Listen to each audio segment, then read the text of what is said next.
lectures is about the tonsillitis. So what is tonsillitis? It is actually inflammation of the tonsils. So हमारे पास जब patient आता है with the history of fever associated with sore throat, so we will think of two DDs in that, pharyngitis and tonsillitis. In the last lecture we discussed that how we actually diagnose the pharyngitis and how we treat that. Now is a patient with tonsillitis. So हमने जब उसके टंग depressor से देखना है tonsils को तो वो हमें इनलार्ज्ड इन्फ्लेम्ड नज़र आएंगे. So we will think of tonsillitis rather than pharyngitis as a reason of sore throat and fever. So like this it is actually showing the tonsils being enlarged and inflamed. So what is tonsillitis? It is actually inflammation of the tonsils जिसमें हमें क्या मिलेगा, enlarged tonsils मिलेंगे. Presenting complain क्या होगी patient की, fever, sore throat, dysphagia. Obviously जब tonsils enlarge inflamed हुए होंगे तो पेशेंट से खाना नहीं खाया जा रहा होगा तो डिस्फेजिया की भी कंप्लेन होगी. डीडी में हम फेरेंजाइटिस को रखेंगे जिसमें हमें फेरेंजियल वॉल इन्फ्लेम्ड मिलेगी तो हम उसको सोचेंगे. लेकिन अब हमें टॉन्सिल्स जब मिल रहे हैं इनलार्ज्ड और जो है इन्फ्लेम्ड और पेशेंट को डिस्फेजिया की कंप्लेंट है, so we will think of tonsillitis as a cause of sore throat and fever. Red flag signs बहुत इंपॉर्टेंट होते हैं. अगर आपकी कोई जनरल ओपीडी है जहाँ पे हम पेशेंट को डील कर रहे हैं तो आपके लिए रेड फ्लैग जो है जो आपने देखना है वो ये है कि अगर आपको टॉन्सिल्स के ऊपर ग्रेइश मेम्ब्रेन मिल जाती है, you will think of diphtheria और मेम्ब्रेनस टॉन्सिलाइटिस. फिर आप कैसे डिफ्रेंशिएट करोगे कि ये मेम्ब्रेनस टॉन्सिलाइटिस की मेम्ब्रेन है या डिफ्थेरिया की है. तो डिफ्थेरिया की जो मेम्ब्रेन होगी जब उसका उखाड़ने की कोशिश करेंगे, उतारने की कोशिश करेंगे तो वहाँ से होगी ब्लीडिंग. जबकि जो ये होगा मेम्ब्रेनस टॉन्सिलाइटिस वहाँ से ब्लीड नहीं करेगा अगर आप उसको रिमूव करते हैं. इसी तरह जो डिफ्थेरिया की मेम्ब्रेन होगी वो आपको टॉन्सिल से बियॉन्ड भी मिल सकती है, फैली हुई मिल सकती है. जबकि टॉन्सिल्स की जो मेम्ब्रेन होती है वो सिर्फ़ और सिर्फ टॉन्सिल्स को कवर करती है, मेम्ब्रेनस टॉन्सिलाइटिस की. सो आपने इन दोनों में से डिफ्रेंशिएट करना है. जैसे ही आपको डिफ्थेरिया की मेम्ब्रेन मिल जाती है तो आपने यहाँ पे अपना काम छोड़ देना है और पेशेंट को रेफ़र कर देना है टू द ईएनटी स्पेशलिस्ट, क्योंकि यहाँ पे आपका काम ख़त्म है. डिफ्थेरिया की मेम्ब्रेन अगर आप उसको एज अ जनरल ओपीडी आपका क्लिनिक है और आप वहाँ पर उसको ट्रीट करना शुरू करते हैं तो आपको पता है डिफ्थेरिया की वजह से क्या होता है, पेशेंट को सांस का मसला हो सकता है उसी वक्त, या उसको हार्ट का कोई इशू हो सकता है, कॉम्प्लिकेशंस डिफ्थेरिया की डेवलप हो सकती हैं. तो पेशेंट आपके सर चढ़ जाएगा कि आपने हमारे मरीज़ को बीमार कर दिया है, उसका तो सिर्फ गला ख़राब था, आपने कोई दवाई लगाई है जिससे उसको ये हो गया. तो इस वजह से इस तरह के जो केसेस होते हैं डिफ्थेरिया के, उनको आपने रेफ़र कर देना बेहतर होता है to the ENT specialist. So urgent referral to ENT specialist for the diphtherial antitoxin ताकि उसको लग सके. Admission and observation. So ये हमारा हुआ कि कब आपने पेशेंट को ट्रीट करना है अपने पास और कब आपने उसको ENT स्पेशलिस्ट के पास रेफ़र करना है. ये बात आपने टॉन्सिलाइटिस में याद रखनी है. मैनेजमेंट की बात करते हैं तो मैनेजमेंट जो है उसमें हमारी medical management same like pharyngitis होती है. फेरेंजाइटिस में हमने देखा था, हमने एंटीबायोटिक्स दी थी, हमने एंटीहिस्टामीन्स दिए थे और हमने जो है एनसेड्स दिए थे. तो यहाँ पे भी वही चीज़ें वर्क करेंगी. यहाँ पे जो एंटीबायोटिक्स हैं उसमें we have the options like amoxicillin 500 mg TDS, Augmentin 625 mg TDS, Caricef cefixime जिसको कहते हैं 400 मिलीग्राम OD दे सकते हो आप, या क्लैरिसेट क्लेरिथ्रोमाइसिन दे सकते हो 250 mg BD. इसका ये सीन होता है जो आपकी फ़र्स्ट लाइन एंटीबायोटिक आप देते हो वो ऑगमेंटिन होती है. अगर ऑगमेंटिन से फ़र्क नहीं पड़ रहा, रेजिस्टेंट है, तो फिर आप सेकेंड लाइन पे क्लेरिथ्रोमाइसिन क्लैरिसेट जो इसका ब्रांड है या क्लार पाइलोक्लार ब्रांड में ये आते हैं वो आप दे सकते हो. इसके अलावा we have the options azithromycin 500 mg OD, levofloxacin 250 mg BD में। ये सारे एंटीबायोटिक्स हैं, आप इसमें से आप चूज़ करके कोई भी एंटीबायोटिक दे सकते हो, जिसमें फ़र्स्ट लाइन मैंने आपको बताई है और सेकेंड लाइन आपको बताई है, ठीक है। सो this is about the antibiotics which you will give in the case of this tonsillitis. Next is NSAIDs. NSAIDs में अगेन वही चीज़ें आती हैं। एनसेड्स के 4 किस्म के काम होते हैं, जैसे हमने पहले भी पढ़ा कि एनसेड पेन को रिलीव करते हैं, एनसेड्स एंटी इन्फ्लेमेटरी होते हैं, NSAIDs anti pyretic role play करते हैं, फीवर को ट्रीट करते हैं। और ये बहुत जो है अच्छे एंटी एडिमेटस होते हैं, मतलब जो एडीमा होता है उसको ये काम करते हैं। तो इसके जो है ये वाले रोल्स होते हैं एनसेड्स के। तो आप इसमें एनसेड प्रिस्क्राइब करोगे, जिसमें we have the options Nims, Brufen, Panadol, dangerous. Nims की जो डोज़ है वो हम ऑलरेडी पढ़ चुके हैं, 100 mg BD होती है, ब्रूफिन की 400 mg TDS होती है, पैनाडोल की 500 mg होती है, 2+2+2 टोटल ये बन जाता है 1 ग्राम सुबह दोपहर शाम। और डेंजन DS जो होती है ये आपकी इन्फ्लेमेशन में, जब भी आपकी स्किन, मसल या सॉफ्ट टिश्यू की इन्फ्लेमेशन होगी तो आप डेंजन DS दे सकते हो।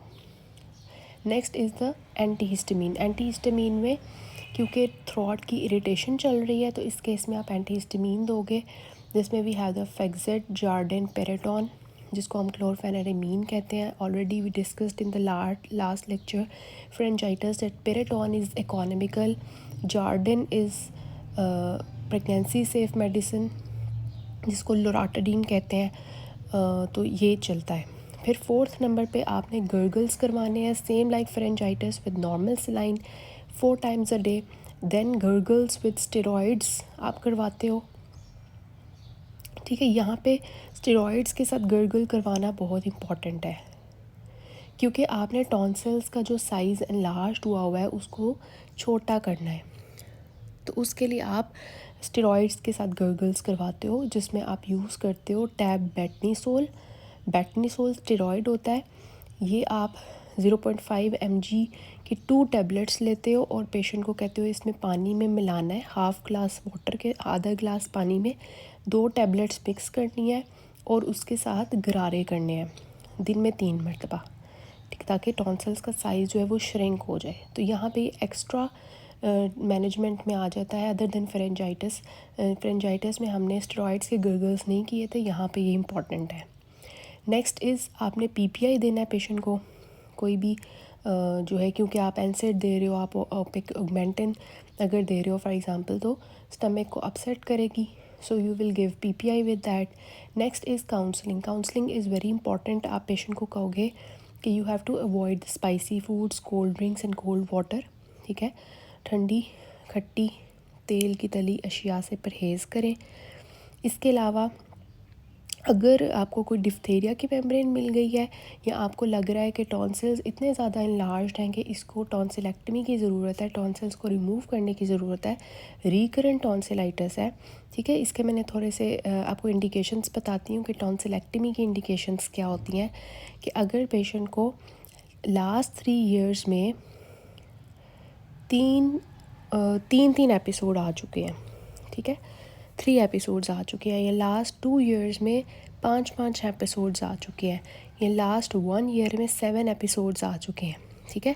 मतलब लास्ट 3 years में, मतलब 3 सालों में जो है 3 एपिसोड्स आ गए हैं, और लास्ट 2 years में 5 एपिसोड आ गए हैं। पहले साल में भी 5, दूसरे साल में भी 5, और लास्ट 1 year में 7 एपिसोड्स आ गए हैं।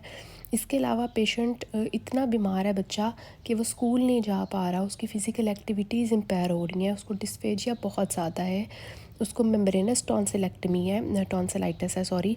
तो इस केस में we have to perform that tonsillectomy. Obviously we have to refer this patient to the ENT surgeon. तो आपने कब अपने क्लिनिक से पेशेंट को रेफ़र करना है?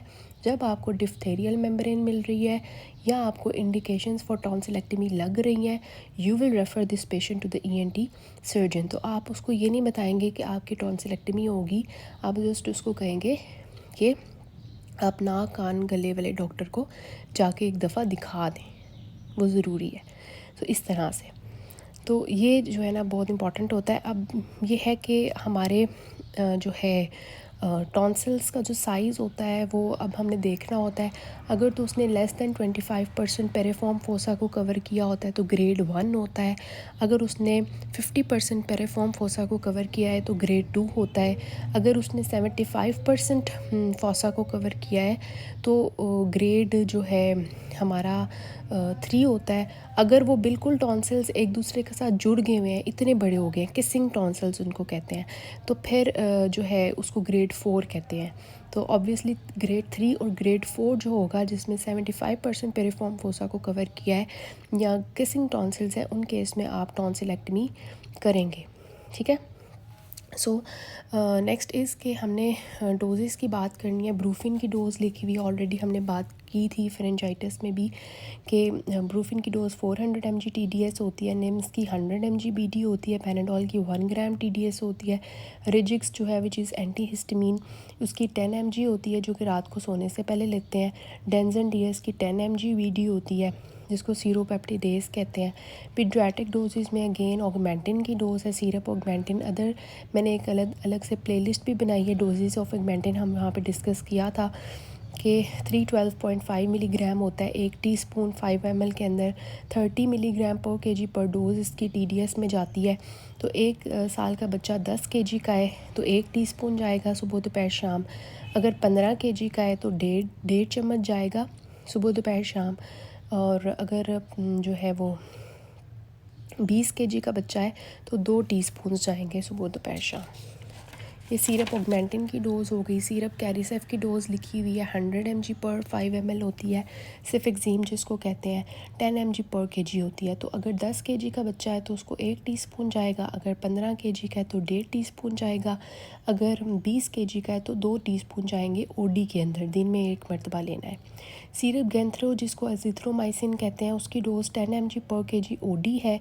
100 mg पर 5 ml होता है, 1 टीस्पून जो है 100 mg का होता है। तो अगर 10 kg का है तो 1 टीस्पून जाएगा, 15 kg का है तो 1.5 जाएगा और 20 kg का है तो 2 टीस्पून जाएंगे। ब्रूफिन की डोज़ जो होती है वो 10 mg पर kg TDS होती है। 1 टीस्पून 5 ml के अंदर 100 mg होता है। तो अगर 10 kg का बच्चा होगा तो 1 टीस्पून जाएगा, 15 kg का है तो 1.5 टीस्पून जाएगा, अगर 20 kg का है तो 2 टीस्पून जाएंगे TDS में सुबह दोपहर शाम। सीरप टर्सिका जिसको डेक्सीबुप्रूफिन कहते हैं, अगर उसकी जो डोज़ है वो 5 to 10 mg पर kg TDS में जाता है। तो अगर 10 kg का बच्चा है तो उसको 1 टीस्पून जाएगा, अगर 15 kg का बच्चा है तो 1.5 टीस्पून जाएगा और 20 kg का है तो 2 टीस्पून जाएंगे। सीरप रिजिक्स जो है इसकी डोज़ देख लेते हैं, ये हमने पहले नहीं देखी, कि एक जो टीस्पून होता है उसकी 2.5 mg जो है उसकी डोज़ होती है। रिजिक्स जो होती है ये एंटी हिस्टामिन है, जिसमें अदर ब्रांड्स जो सिट्राइजीन के होते हैं वो सेडिल है, एनिटल है। ठीक है। तो अगर 1.5 साल से कम का बच्चा है तो 1 टीस्पून जाएगा और अगर 1.5 साल से ज़्यादा का है तो 2 टीस्पून देते हैं। और अगर 6 महीने से छोटा बच्चा है तो उस केस में हम सिट्राइजीन नहीं देते। ठीक है। तो ये जो है ना हमारा आ जाता है। तो अब हम इसकी एक एग्जांपल डिस्कस कर लेते हैं। We have a case of patient Asad Ali which is who is 5 years old male, 12 kg का बच्चा है। तो इसमें हम ऑब्वियसली सिरप्स देंगे। ठीक है। तो हम उसके वाइटल्स ले लेंगे जिसमें हमें देखें टेम्परेचर हाई मिल रहा है, फीवर है उसको, पल्स भी हाई हुई हुई है। प्रेजेंटिंग कंप्लेंट उसकी क्या थी? History of fever and recurrent sore throat था। और हमने एग्ज़ामिन किया, टॉन्सिल्स हमें इन्फ्लेम्ड मिल गए। तो अब हम उसकी जो है ट्रीटमेंट कैसे करेंगे? तो एक एंटीबायोटिक दे दो। कौन सी एंटीबायोटिक दोगे? फॉर एग्जांपल सीरप कैरिसेफ दे दो 100 mg पर 5 ml, क्योंकि 12 kg का बच्चा है, ऑलमोस्ट 15 kg का, तो हम 1.5 चम्मच सुबह दोपहर शाम देंगे। ठीक है। लेकिन ये कैरिसेफ है तो कैरिसेफ दिन में 1 मरतबा ही लिया जाता है। तो 1.5 चाय वाला चम्मच जो है ना वो आप 1.5 चम्मच जो है वो आप एक दिन में देंगे, एक दफ़ा। फिर हम इसके अलावा जो है देंगे कोई एनसेड सिरप देंगे, तो सिरप टर्सिका दे दो। ठीक है। सिरप टर्सिका जो है ब्रूफिन है, आइबुप्रोफेन। ठीक है। तो 100 mg पर 5 ml में आता है। तो इसको हम सुबह दोपहर शाम 1-1 चम्मच दे देंगे। ठीक है। फिर इसके अलावा सिरप न्यू एंट्रल है, 2.5 mg पर 5 ml में आता है। तो ये जो है एक्चुअली हमारी कह लें कि वो टर्सिका जो था वो एनसेड था। डेक्सीब्रूफिन न्यू एंट्रल जो है ये एंटीहिस्टामीन है, 2 चम्मच रात को पीने होते हैं इसके, ठीक है। तो साथ में हम बच्चे को क्या कहेंगे, ठंडी खट्टी तेल की अशिया से परहेज़ करें, ठीक है। लेकिन अगर मैं आपको बताऊं कि अगर वायरल टॉन्सिलाइटिस है ना, वायरल टॉन्सिलाइटिस और बैक्टीरियल में क्या डिफरेंस होता है। बैक्टीरिया में बहुत हाई ग्रेड फीवर होगा, वायरल में हाई ग्रेड नहीं होगा, ठीक है। और बैक्टीरिया में हमें जो है टॉन्सिल्स में जो है पस मिल सकती है, ठीक है। और सीबीसी में न्यूट्रोफिल्स हाई होंगे बैक्टीरिया के केस में, और लिम्फोसाइट्स जो है वो वायरल के केस में हाई होंगे। तो अगर वायरल टॉन्सिलाइटिस है ना, तो उस केस में हम ना पेशेंट को जो है क्या देते हैं, विटामिन डी देते हैं, कैल्शियम 1000+, ठीक है। विटामिन डी जो है उसमें इंजेक्शन DX3 होता है, उसको 1 टीका दूध में डाल के पीना होता है, ठीक है। और पैनाडोल देंगे हम साथ में विटामिन डी और कैल्शियम के साथ। और इसके साथ हम जो है उसको स्ट्रेप्सिल्स देते हैं कि दिन में 3 से 4 मरतबा स्ट्रेप्सिल्स खानी है, ठीक है।